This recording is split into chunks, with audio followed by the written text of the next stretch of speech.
बक्सर लोकसभा क्षेत्र के ब्रह्मपुर में लोजपा के एक बहुत बड़े बाहुबली नेता हुलास पांडे जी चुनाव लड़ रहे हैं। जरा सुनिए ये लोग कैसा कैसा राजनीति करते हैं। बिहार में स्वच्छता की बात कर रहे हैं। एनडीए का उम्मीदवार कौन है? लोजपा के हुलास पांडे।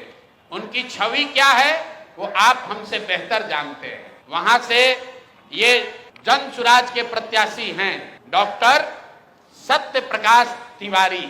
देख लीजिए पटना में बहुत बड़ा नेत्र अस्पताल चलाते हैं और इनका चेहरा देख लीजिए कि एक दबाव में इन्होंने टिकट लिया है कि खुशी खुशी लिया है। ये देख लीजिए इन्होंने जन सुराज का टिकट लिया, जन सुराज ने इनको उम्मीदवार बनाया।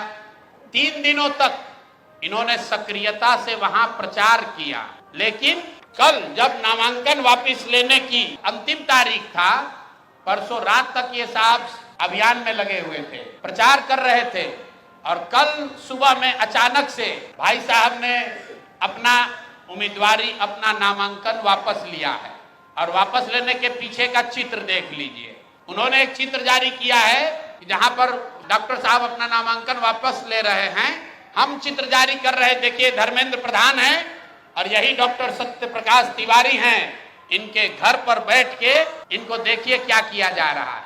आपने भारत के लोकतांत्रिक इतिहास में ये नहीं देखा होगा कि चुनाव घोषित होने के बाद जो उम्मीदवार है, आधिकारिक तौर पे जो उम्मीदवार है, उससे पार्टी का कार्यकर्ता नहीं, लोकल नेतृत्व नहीं, भाजपा के केंद्र में मंत्री धर्मेंद्र प्रधान हैं। ये देखिए हाथ मिला रहे हैं भाई साहब। इस डॉक्टर के घर पर बैठ के इसको दबाव देकर जबरदस्ती इनसे चुनाव में इनका नामांकन वापस लिया गया है।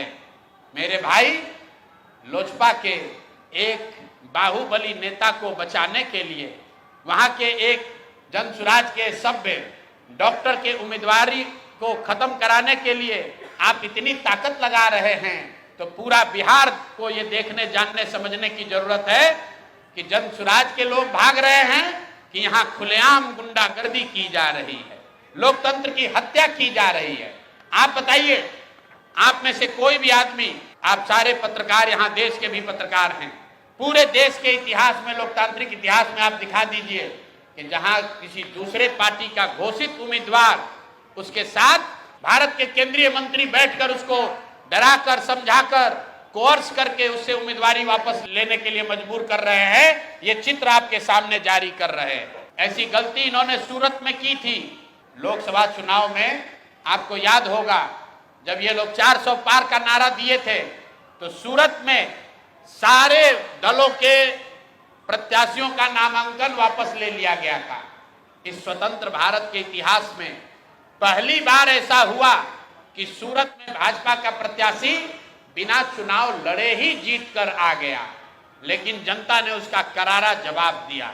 जो 400 सीट का दावा कर रहे थे उनको 240 पर निपटा दिया। तो बिहार की जनता को आपके माध्यम से बताना चाहते हैं कि एक सरेआम लोकतंत्र की धज्जी उड़ाई जा रही है, सरेआम उम्मीदवारों को धमकी दी जा रही है, उनको घरों में बंद किया जा रहा है।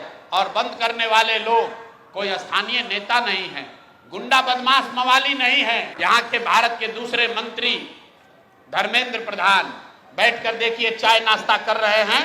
और डॉक्टर साहब बताइए, कोई एक डॉक्टर हिम्मत करके बिहार की व्यवस्था को सुधारने के लिए खड़ा हुआ है, आप उसका हौसला अफजाई नहीं कर रहे हैं, आप उसका विरोध कर रहे हैं। यहाँ तक तो ठीक है, लेकिन आप उसके घर पर बैठ के उस पर राजनीतिक, आर्थिक, सामाजिक दबाव बना रहे हैं, उसको धमका रहे हैं। ये कहां तक ठीक है? ये बिहार की जनता को देखने और समझने की जरूरत है। स्कूल का बस्ता छाप पर बटन दबाएं, जन सुराज को विजयी बनाएं।